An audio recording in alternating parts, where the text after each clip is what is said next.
don't know, this is Elder Ajabu, your host for Ajabu Speaks.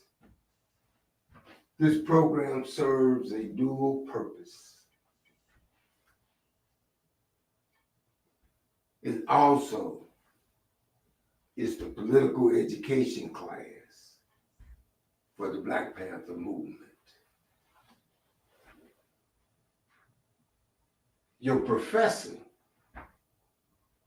Elder Ajabu, is a Pan-Africanist. And let me close this down because I want to talk to us as a Pan-Africanist. And as a Pan-Africanist, it doesn't make any difference where you were born.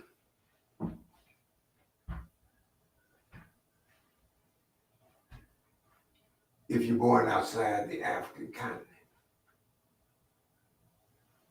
your thinking, and definitely if he was born on the African continent, in addition to if he was born outside the African continent, your thinking has a point of departure to whereas you're thinking in line of what is best for Africa and its African people. You're Pan-African and you're trying to help yourself prosper. And it doesn't make any difference whether you're Rastafarian or Afro-descendant or a member of the Nation of Islam or a Muslim, period, a Christian. It don't make no difference. You can be all of that. The question and the criteria is, are you for Africa? Are you for the people from Africa? Are you for yourself? And in contemplating and using that line of thinking as a point of departure, I want to deal with who is your God?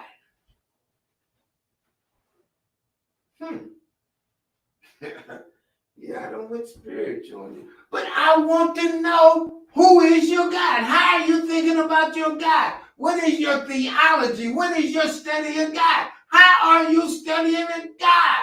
Your God. And to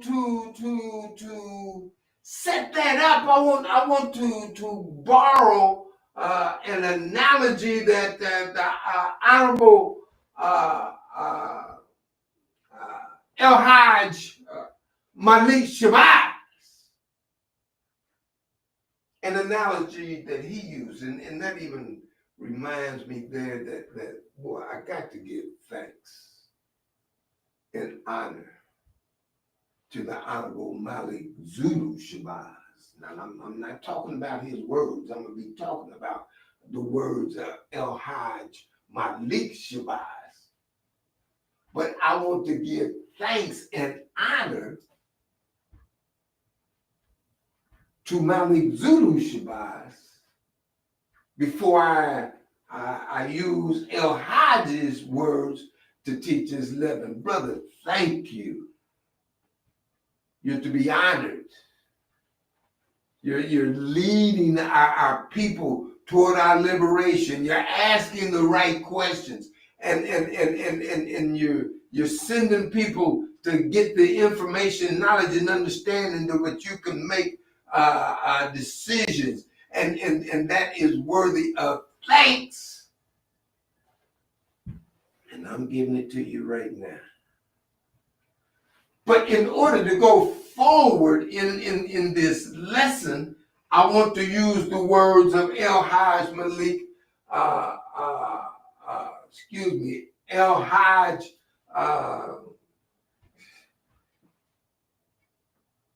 Malik Shabazz, Malcolm X. I want to use his words and his analogies of how to look at our God. And he's talking about a brother that's being hung. And there is a person hanging him. And Malcolm says now the person being hung, the African, is calling on God, and the person hanging him is calling on God. And Malcolm makes the very adequate point that if the person being hung is praying to the God of the person that's hanging, then there's no wonder that God don't hear him, don't answer his prayer. So why would you pray to that God? That is the question for today's lesson. What God do you serve? Who are you praying to? And I want to look at that, at this situation where Charlie Kirk, this white racist influencer, I want how he was assassinated and by who? And he was assassinated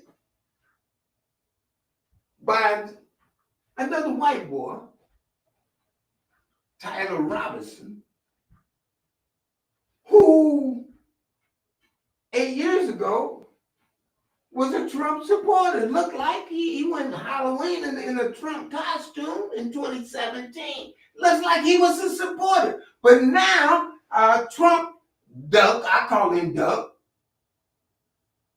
walk like a duck, look like a duck, got yellow hair like a duck, always quacking like a duck. I'm talking Donald Duck. Y'all know who I'm talking about. I'm Duck.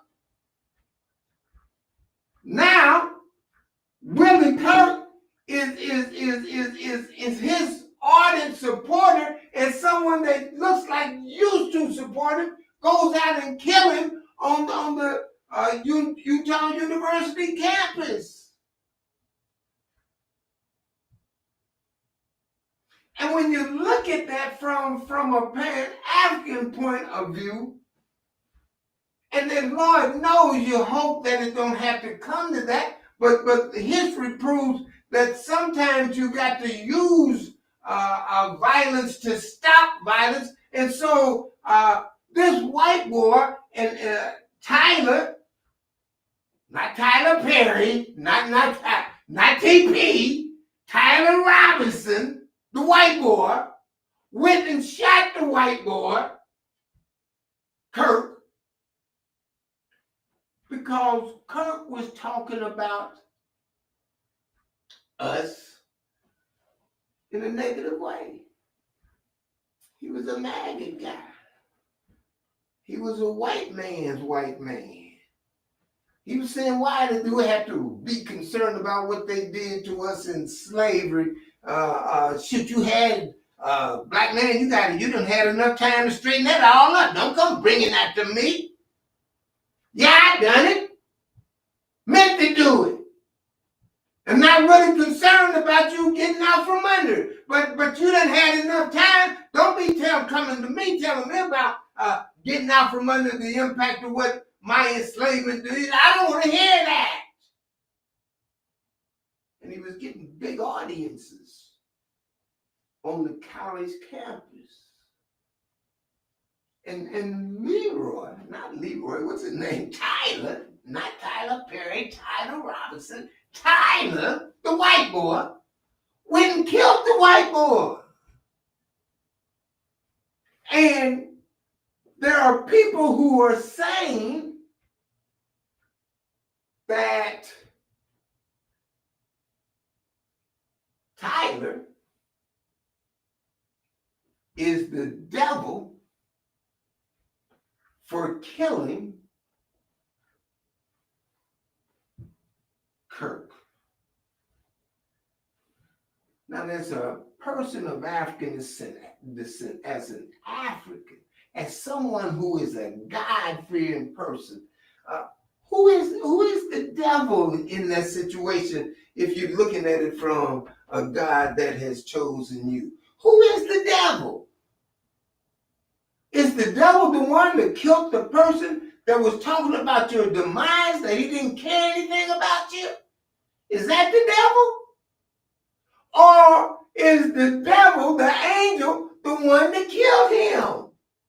I say the angel killed the devil who was talking about our demise. That's what my God would inform me, but I'm questioning us. Who is your God telling you? Now, if you're an American, Duck says that his God is telling him that the killing of someone that was promoting our demise was an act that the killer should be killed for. That means that don't like us. He not like us. He ain't serving the same God that we're serving. He's serving the God of the God that's hanging us. He ain't serving the God that's going to liberate us from our hanging. And the question today from the elder, because I got to have these real conversations with you, because I love you. I want you to survive. I want you to thrive. I want you to be as alive as you can be. And you can't do that if you're calling yourself an American and going along with policy that says that someone who is calling for your demise, they want to treat him like a saint. You can't treat him like a saint. He's the devil. And we have got to organize to stop the devilment.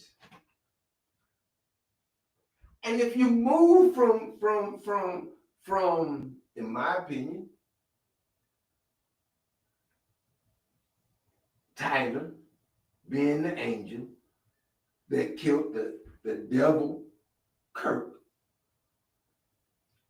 if you move from that, if you understand that, then you got to look at this situation that happened out there in, where was that? Charlotte, on the train, when that woman got stabbed, when that brother killed that white woman who was from Ukraine over here studying art, sitting on the train, and something just got into him. He says, I'm going to kill this motherfucker. And then, and folks is all upset. He done that. He killed the white girl. He shouldn't have killed the white girl. And I'm not supporting any killing.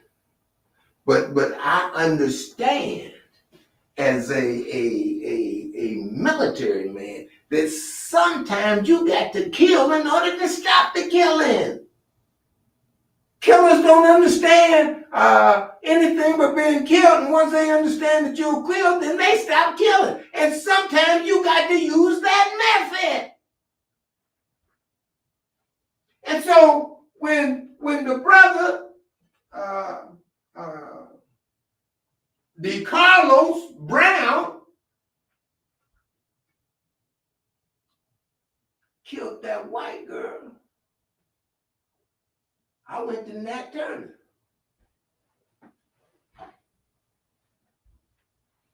I said, Nat Turner.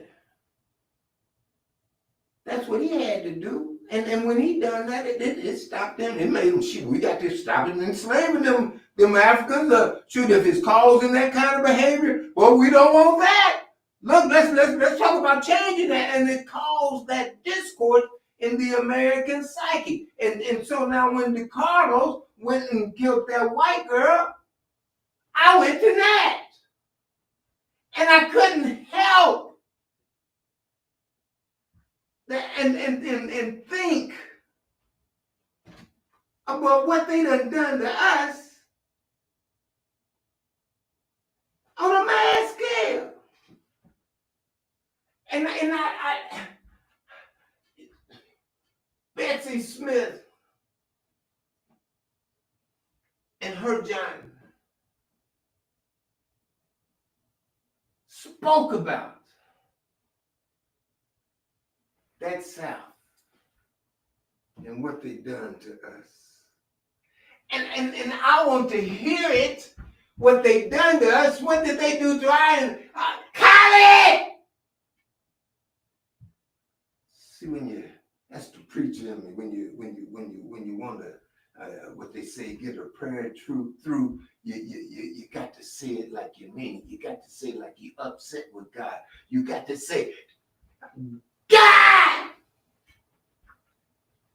bring us Kylie. And the God that we serve. Billie Holiday would sing the song of Bessie Smith, one of them, about trees in the South with a strange fruit with blood attributes. This is the strange fruit. The black man, black woman, Billie Holiday.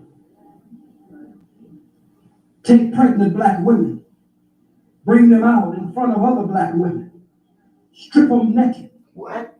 There in the Holocaust, you can stay right there, brother. Right in the Holocaust Memorial, they had piles of shoes, as though I was supposed to be impressed. And they said, well, over in Germany, we have just rooms full of shoes. They took all of the personals of these people from them. Wasn't that cruel? I said, God damn it, we didn't even have shoes. Come on now. You can't pile those shoes up in a room for Nah. us. Because we didn't even have shoes. When they took us from Africa, they stripped us of our diamonds and our gold and our silver, our material resource, our spiritual resource, and our human resource. And when we came here, most of the time we didn't have shoes. We went barefoot. Stripped the black woman of whatever little tattered rags she had. 9 months pregnant. Tie her up.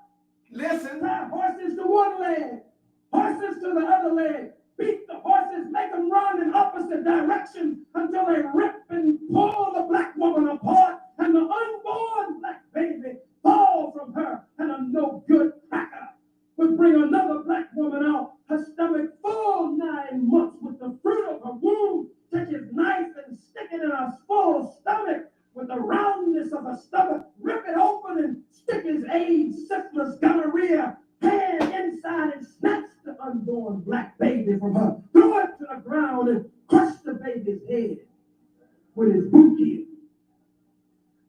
Make other pregnant black women watch so that the adrenaline of fear would course its way through her veins and bathe her brains and touch the unborn life in her, hoping that the babies would be born, afraid of a wicked, cruel slave master. Look at this no good bastard. Look at it. It didn't work. All of that he done to our sister, to put fear in us and him, it didn't work. And obviously didn't work because Carlos and the Spirit and Nat Turner said that what you done to our sister, to my mama's mama, look, I'm getting ready to let you pay a price for it. It's got to stop. And you're continuing to do it. It's got to stop. And that's the God that we have to pray to. The God that chose us. And there is a God that chose us. And He obviously chose us because he gave us all the resources that are located in the world today on this piece of land. He could have gave it to anybody. He could have gave it to Russia. He could have gave it to the snakes in the United States. But he gave it to us. We are the chosen people. And we need to start acting like it. And we need to start valuing our lives. We need to start sending a message that if you keep taking our lives, there's going to be some losses. In the spirit of that terror, and pray to the God that will say, child, my children, you will be successful because your God stands with you. Your God will guide you. Your God will see it through. So I can't shed a whole bunch of tears for that white girl that lost her life. Now, it's unfortunate that she had to lose her life. Because if her people knew how to act, we could all get along. But we ain't gonna get along with you acting like that. Yeah, I'm the elder. Yeah, I'm the elder. I got to talk to you because you youngsters, y'all moving, and I like the way you're moving. But I got to talk to you. I got to guide you. I got to make sure that you don't get off the beaten path because, there is temptation. The devil will tempt you. He'll tempt you to go what's good for you that's not good for us. We can't have you out here looking at what's in it for me without looking at it as what's in it for us. Yeah, you into us. Don't cut anybody out. And so you got to see, you got to be careful of how you are being seen with people that are supporting our demise, such as Duck. You got to be careful. And now that makes me talk to our sister, Mary Bowser, sis. And I know you're in a precarious situation. You're not really a city, you're a federal holding, but sis, you cannot or should not give support to Duck invading Washington, D.C. with federal troops. Troops are not for fighting crime, and you know that. And even if you did not have the force or even the legal right to stop him from doing what he did, you didn't have to support it. You could have stood back and said, all right, that's the law. And I don't agree with the law. But so not to break the law, I'm gonna step out of the way and let you federalize my police department and introduce the National Guard into the city. And I'm not going to fight it, even though I want to. I'm not going to fight it, but I'm not going to help it. I'm not going to support it. I'm going to use my bully pulpit to say, no, this is not right. I'm just not in a position legally to do something about it, and I choose not to do something militarily about it with the police force and with the forces that I have. I choose not to do that, not at this point. I don't want to fight the United States military, not with the forces that I got. And say that. We'll understand that. But it's hard to understand how you support it. You done went overboard. Don't do that. That's not the example that we need. That ain't who you are.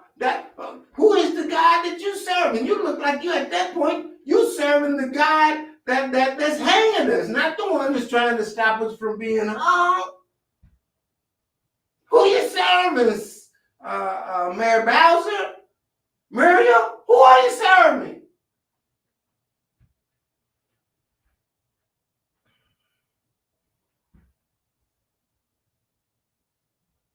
And now Duck. Well, no, let me do it. I'm through with Duck. I want to talk about the leadership at this point in the world that sees the Pan-African thought, the prayer to the God that is stopping us from being hung. I see that leadership permeating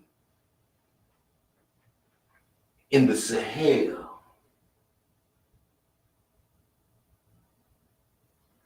right around in here, Niger, Mali, and Burkina Faso.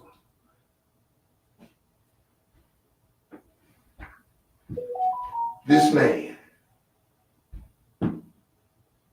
Captain Ibrahim Traore, he's my president. He's our president. He in the Pan-African world is looked at as being the pinnacle of Pan-Africanism. This man. And that comes with responsibility. And he don't stand by himself. He stands. There's some brothers that stand with him. General Goita out of Mali. Brother Chiani out of Niger. And my brother, Captain Traore. They are the forefront, the foremost thinkers in the Pan-African view. And they got to, brothers, you got to be careful with being seen and interacting in a way with people that we know are our enemy.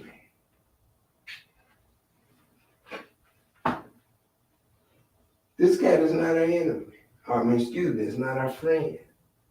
He says he loves the smell of deportations in the morning. Chicago about to find out what it's called, why it is called the Department of War. He's admitting this ain't no police action that he's doing now. He's going to war. And he's going to war on us. When he talks about Chicago, he's talking about the second, third largest chocolate city. He coming after us.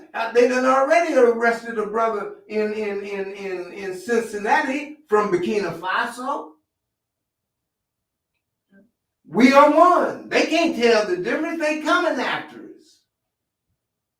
And we got to make sure that we are ready and organized. They want to fight. We should be ready to give them one. Because they can't beat us. They don't really want that. They don't want that. You've been listening to the elder. Unbought, unbossed, and unafraid of the truth, the whole truth, and nothing but the naked truth. That's my president. And that's his predecessor. We must be strong. Victory is at hand. If you want this number and to get organized with us, 1-844-848-8469. Call us. Let's get organized. Up, you mighty people. Accomplish what you will.